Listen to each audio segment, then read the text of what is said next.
Nama saya Rizka Hanisa Fitri, NIM 4181721008. Nama saya Muhammad Faiz Mukni, panggilannya Faiz, sering dipanggil Bapak.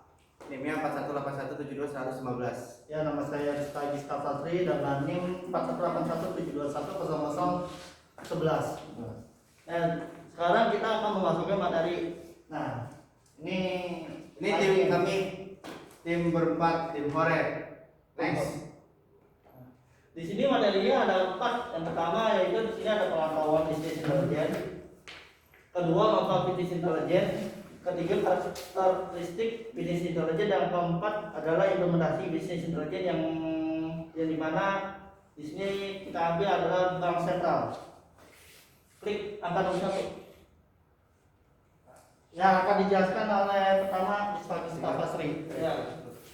Di sini saya menjelaskan yaitu pengenalan bisnis intelijen. Yang pertama, di sini saya akan menjelaskan yaitu persaingan bisnis yang mengetat menjadi perusahaan yang lambat berbenah diri terlibat persaingannya. Sebaliknya, perusahaan yang mampu menyuguhkan produk dan layanan sesuai keinginan pelanggan yang terus berubah. Dialah yang akan merajai persaingan. Ada banyak pertanyaan yang harus dijawab oleh perusahaan. Misalnya, siapa pelanggan yang paling mengutamakan perusahaan? Produk dan layanan apa yang paling digemari? Cara penjualan seperti apa yang paling efektif? Bagaimana pengamanan loyalitas pelanggan dan biaya apa saja yang ditimbulkan? Serta bagaimana mendongkrak kepuasan pelanggan secara keseluruhan terhadap produk dan layanan yang ditanya. Serta bagaimana mendongkrak perusahaan pelanggan secara keseluruhan terhadap itu udah. Yang ditawarkan deretan pertanyaan itulah yang akan dijawab oleh bisnis intelijen. Yang di sini ada 2. Yang pertama, jadi bisnis intelijen adalah kemampuan untuk memahami apa yang sebenarnya diinginkan pelanggan, produk dan pasar. Pemahaman inilah yang menjadi kunci penggenjot keuntungan, peminimalisasi biaya, pelayanan yang lebih baik, serta pengambilan keputusan yang lebih tepat. Tapi apakah sebenarnya bisnis intelijen itu sendiri?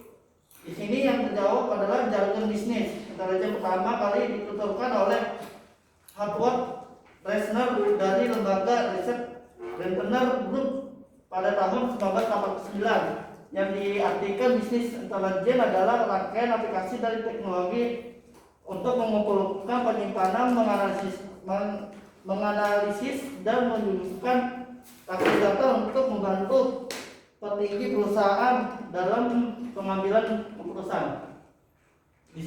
Dan selanjutnya bisnis intelijen atau yang kerap disingkat BI biasanya mengekstra data dan beragam sumber. Sumber tersebut misalnya dari customer relationship management atau disebut dengan CRM, supply chain management (ACM), dan enterprise resource planning atau disebut dengan ERP atau lainnya. Yang kedua ada manfaat bisnis intelligence. Yang pertama, keuntungannya bagi perusahaan yang telah mengimplementasikan BI, mereka akan mampu menuai keuntungan keuangan dari implementasi tersebut. Dengan struktur implementasi BI yang baik, perusahaan akan cerdas mengadaptasikan tingkat layanan yang ditawarkan demi menjawab kebutuhan pelanggan. Yang kedua, pangsa pasar. Di tengah persaingan bisnis yang makin mengganas, monopoli merupakan hal yang beranjak usang karena pebisnis baru terus bermunculan. Mereka selalu berusaha menggerogoti pangsa pasar perusahaan yang telah mapan. Salah satu strategi mereka adalah memangkas harga sebagai strategi mengiming-imingi pelanggan suatu perusahaan agar beralih ke produk mereka. Jika hal itu terjadi, bagaimana cara perusahaan lain mengantisipasi? Perusahaan dengan keuangan yang lebih stabil tentu akan mampu bertahan. Sisanya bisa jadi akan terlibat persaingan. Perusahaan yang mengimplementasikan BI peluangnya akan lebih besar untuk tetap survive jika mereka mampu bereaksi dengan cepat dan dengan keputusan yang lebih baik mempertahankan pangsa pasar. Yang ketiga ada pengambilan keputusan. Keputusan yang harus dibuat harus keputusan yang terbaik dari pilihan yang ada. Diambil contoh, Anda mengendarai mobil menuju kantor sembari mendengarkan siaran radio perkembangan lalu lintas. Sang penyiar menuturkan bahwa jalan tempat biasa Anda berbelok macet karena terdapat kecelakaan beruntun. Anda disarankan berbelok di perempatan berikutnya. Anda memperkirakan jika tetap nekat melewati jalan tersebut, mungkin Anda akan terjebak kemacetan sekitar 25 menit. Sementara itu, pilihan yang disarankan penyiar radio walau belokannya lebih jauh, tapi hanya butuh tambahan waktu 15 menit. Berbekal informasi tersebut, keputusan Anda adalah berbelok di perempatan berikutnya. Dengan pertimbangan di jalan tempat biasa Anda berbelok, kemacetannya tidak dapat Anda pastikan.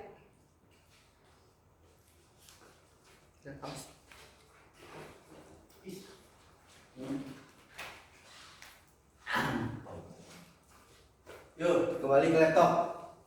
Oke, saya sini mau membahas tentang karakteristik GPI. Oke, yang pertama saya jelasin itu ada tujuan utama. Tujuan utama itu seluruh sistem komputer memiliki tujuan utama bagi seluruh pengguna sesuai dengan kebutuhan masing-masing pengguna. Nah, kita ambil contohnya perbandingan sistem akunting. Sistem ini memiliki satu tujuan utama, yakni menyajikan laporan keuntungan dan kerugian secara neraca keseimbangan. Sementara itu tujuan utama BI adalah menyungguh beragam informasi yang disesuaikan dengan kebutuhan setiap pengguna yang jelas berbeda. Misalnya, direktur keuangan memiliki kebutuhan informasi yang berbeda dengan marketing atau operasional. Namun semuanya memiliki satu tujuan yang seragam, yaitu menggapai tujuan bisnis dari perusahaan menjadi bisnis yang maju dan tersaing di dunia kerja. Lalu yang kedua, ada kesediaan data yang relawan. Ini poin inilah yang mungkin menjadi hal terpenting dalam sistem BI yang efektif. Sebagai contoh, defisit penjualan terkadang menunda pengiriman barang yang telah dipesan oleh pelanggan karena satu alasan. Sementara itu, divisi lain baru mengetahui ada masalah penundaan pengiriman barang. Lama setelah hal itu terjadinya, tentu saja divisi lain tidak perlu tahu seluruh detail dari penundaan pengiriman barang tersebut. Namun, divisi lain harus tahu informasi tersebut sesuai dengan kebutuhan mereka. Sebagai dasar pembuatan keputusan atas masalah tersebut, dalam situasi seperti ini, pembuat keputusan kerap hanya berbekal informasi yang tidak lengkap atau bahkan yang tidak sebenarnya. Namun dengan dukungan BI, kesediaan data relevan yang akan mampu disungguhkan. Terus yang ketiga ada kemampuan utama BI diantaranya. Pertama, memberi kemudahan akses informasi terbaru dari bisnis yang berjalan dan peluang yang diproyeksikan. Sistem BI yang efektif dirancang untuk mengumpulkan informasi yang relevan dan dibutuhkan terkait status bisnis yang berjalan. Informasi tersebut dimanfaatkan untuk menghasilkan proyek bisnis untuk diproses. Pemahaman yang lebih mendalam dari informasi itulah yang menjadi dasar pengambilan keputusan. Fungsionalitas merupakan kunci dari karakteristik sistem BI yang meliputi beragam informasi yang tidak hanya terbatas di bidang keuangan, tetapi juga meliputi kapasitas produksi, kualitas produk, hubungan dengan pelanggan, sudut pandangan pasar, serta lainnya yang relevan dengan pemahaman yang lebih mendalam untuk pemadu arah pada keuntungan bisnis.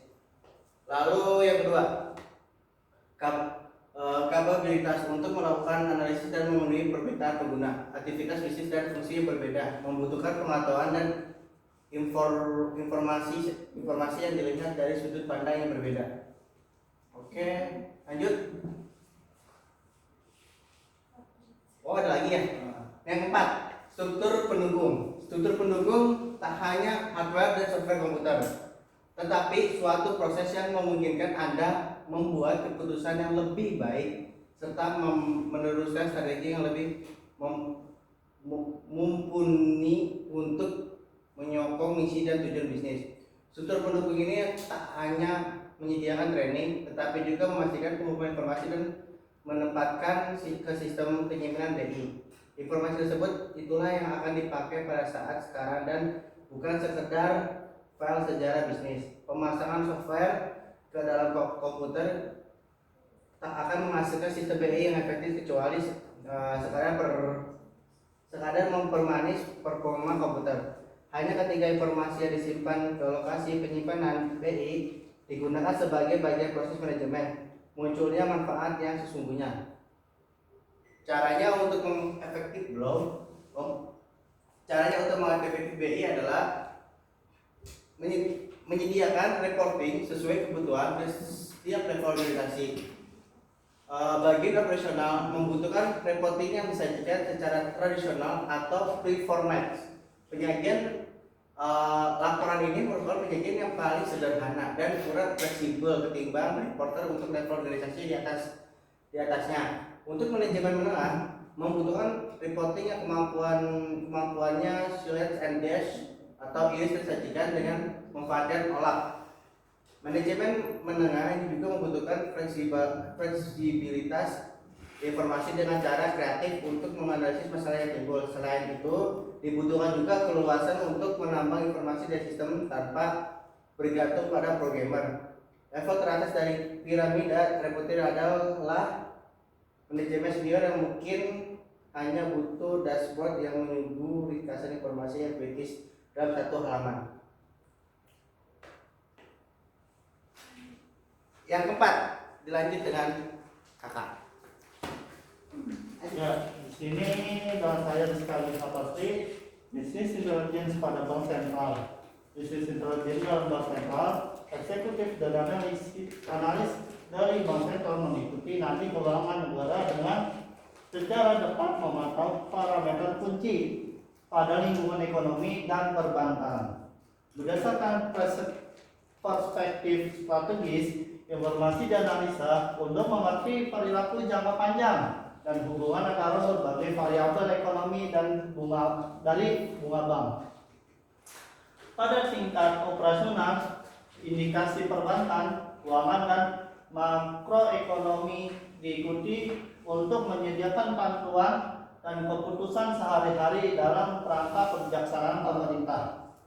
Bank sentral mengumpulkan dan menganalisa laporan dan data perbankan, ekonomi, keuangan, moneter, dan aspek-aspek neraca keuangan pada dasar yang tetap dengan sumber informasi langsung atau melalui agen pemerintah. Bank sentral memainkan peran penting dalam menjaga integritas sistem dari sistem perbankan dan meluruskan pertumbuhannya pada kebijaksanaan moneter keseluruhan pada negara. Oleh karena itu, maka Bank sentral membutuhkan sistem pengawasan yang kuat dan efisiensi untuk memastikan keputusan mereka sesuai dengan ketentuan. Dalam lingkungan yang berubah, pengukuran yang tepat pada performa dan pengawasan yang efektif dari institusi ini adalah tugas yang sulit bagi pengawas dan pengaturnya. Faktor pembatas dari kebanyakan sistem adalah kesulitan untuk melihat data histori. Bagaimanapun, tren teknologi sekarang, khususnya bisnis intelijen, dapat membantu bank sentral menghadapi tantangan tersebut. Teknologi bisnis intelijen membantu banker dengan kemampuan untuk melihat peringatan sejak dini. Jadi dapat mencegah kegagalan sejak sebelumnya. Ideal solusi bisnis intelijen seharusnya dapat menyiapkan ramalan persediaan menggunakan alat estimasi yang sempurna, menyediakan akses histori seperti halnya akses pada data saat sekarang, menyediakan analis on the fly untuk mengidentifikasi kebutuhan bisnis, memiliki kemampuan yang multidimensi dengan fasilitas untuk analisa dengan fungsi-fungsi yang saling berhubungan, mencapai efisiensi yang lebih tinggi dalam menyebarkan dan pelaporan, memenuhi kebutuhan laporan untuk pemerintah.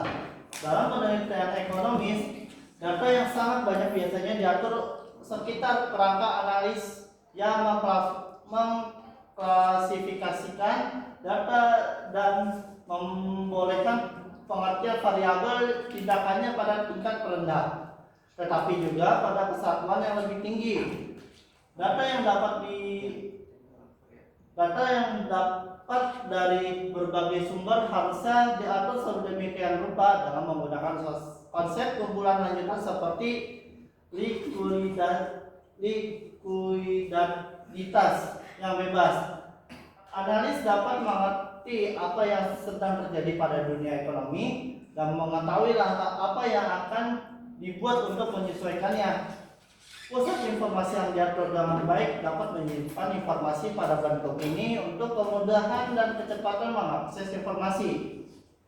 Sebuah dasar bisnis intelligence yang terintegrasi dapat menolong bank sentral secara konstan mengevaluasi indikator performa dari sistem perbankan dan mengawasi kesehatan sistem perbankan, posisi likuiditas, dan ketaatan pada norma-norma kebijaksanaan. Solusi bisnis intelijen dapat juga membantu analis untuk mempelajari korelasi antara pertumbuhan dari berbagai sektor ekonomi dengan pertumbuhan pendapatan dari bank dalam sektor ini. Analis kunci ini dan peringatan awal yang membantu mengatur untuk melihat bank-bank yang berbuat salah tepat pada waktunya dan memastikan pertumbuhan yang saling berhubungan. Penerapan bisnis intelijen pada industri perbankan merupakan kunci sukses dalam mengefisiensikan dan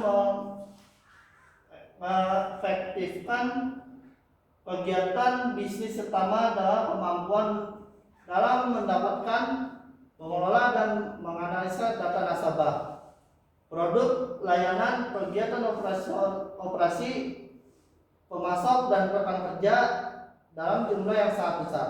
Contoh penerapan bisnis intelijen pada industri perbankan adalah Customer Relationship Management, Customer Credit Analysis, Risk Management, Credit Card Analysis, Customer Segmentation, dan lain-lain.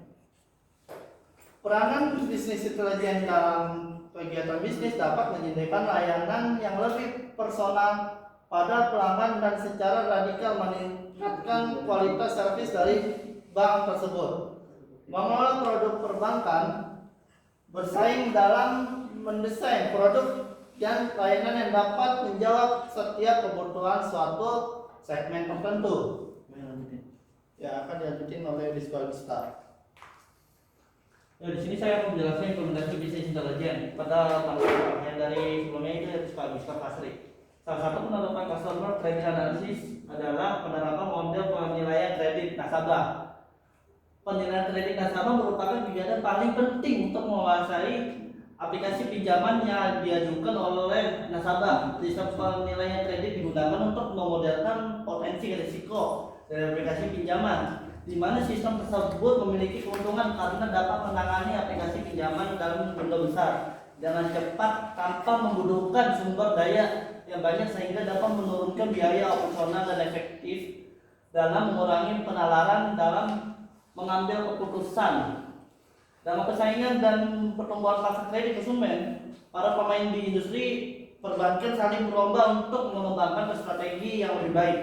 Berkat bantuan penerapan model penilaian kredit, tujuan dari penilaian kredit adalah memberikan kemampuan kepada bagian analisis kredit untuk menentukan aplikasi pinjaman nasabah yang diterima dari pihak marketing bank, termasuk kredit yang baik, di mana para nasabah yang termasuk dalam kategori tersebut memiliki kemungkinan yang cukup besar untuk memberikan kewajiban finansialnya kepada bank atau kredit yang jelek, di mana para nasabah yang termasuk dalam kategori tersebut memiliki kemungkinan yang cukup besar untuk memenuhi kewajiban finansialnya. Berdasarkan hasil studi yang dilakukan oleh Husin, Inc. dan Baroak pada tahun 2009, peneliti membandingkan kinerja pada model penilaian kredit menggunakan pendekatan tradisional dan artificial intelligence, discriminant analysis, logistic regression, neural network classification, and registry. Penelitian percobaan dengan data real telah mendemonstrasikan bahwa classification, regression tree, dan neural network mengalahkan kinerja model penilaian kredit secara tradisional dalam hal prediksi keakuratan dan tipe 2 errors. Analisis terhadap data pelanggan merupakan kunci utama bagi pihak manajemen bank untuk menghasilkan keuntungan yang maksimal. Dan menggunakan konsep Pareto bahwa dengan mendesain produk dan layanan pada 20% nasabah dapat memberikan hasil sebesar 80% terhadap keuntungan. Pihak manajemen mempunyai bahwa dengan menganalisa 20% nasabah tersebut merupakan langkah yang efektif dalam meningkatkan keuntungan dan menurunkan biaya operasional. Selain kasus di atas, pihak manajemen bank dapat menganalisis pemasaran kartu, perhitungan harga jual, dan tingkat keuntungan terhadap pemilik kartu, deteksi terhadap potensi kecurangan, prediksi manajemen daur hidup nasabah. Nah, di sini dapat disimpulkan bahwa untuk memenuhi kebutuhan nasabah yang makin kompleks dan efisiensi bisnis proses dengan otomatis, kegiatan personal membutuhkan dukungan sistem informasi. Sistem informasi perbankan perlu tetap dikembangkan sehingga dapat memenuhi kebutuhan nasabah dan mengikuti inovasi bisnis. Akan tetapi perlu adanya integrasi dengan sistem bisnis intelligence sehingga pihak manajemen mendapatkan informasi yang up to date dan insight dari data historis. Nah, di sini kesimpulannya, semuanya maju kesimpulannya. Nah, sini. Nah, di sini berdasarkan pada pembahasan sebelumnya dapat ditarik kesimpulan mengenai pembahasan dalam bab sebelumnya, yaitu yang pertama, Faiz. Apa? Yang pertama, itu penerapan bisnis intelijen atau bisa disebut BI. Memberi manfaat yang sangat banyak bagi perusahaan perbankan. Yang kedua, Rizka. Bisnis intelijen atau BI membuat data-data yang tersimpan dengan baik dan terstruktur pada perusahaan perbankan. Yang ketiga, Rizka. Tiga, perusahaan dapat mengambil keputusan dalam bisnisnya dengan cepat di dalam penerapan bisnis intelijen. Dan terakhir, penerapan bisnis intelijen membuat aliran data dan informasi di dalam perusahaan saling terintegrasi satu sama lainnya. Ya, cukup dari kelompok kami. Kalau ada pertanyaan atau yang bingung, langsung aja komen di bawah. Iya. Oke. Sip. Nanti bagi admin nanti bakal kita jawab juga. Oke, nah di sini saya mengakhiri dari presentasi kami. Mohon maaf sebelumnya dari setiap perkataan kelompok kami yang kurang berkenan yang untuk didengarkan. Mohon maaf sebesar-besarnya. Wabillahi taufiq hidayah walhidayah. Assalamualaikum warahmatullahi wabarakatuh. Jangan lupa like, share, dan komen. Oke guys, see you.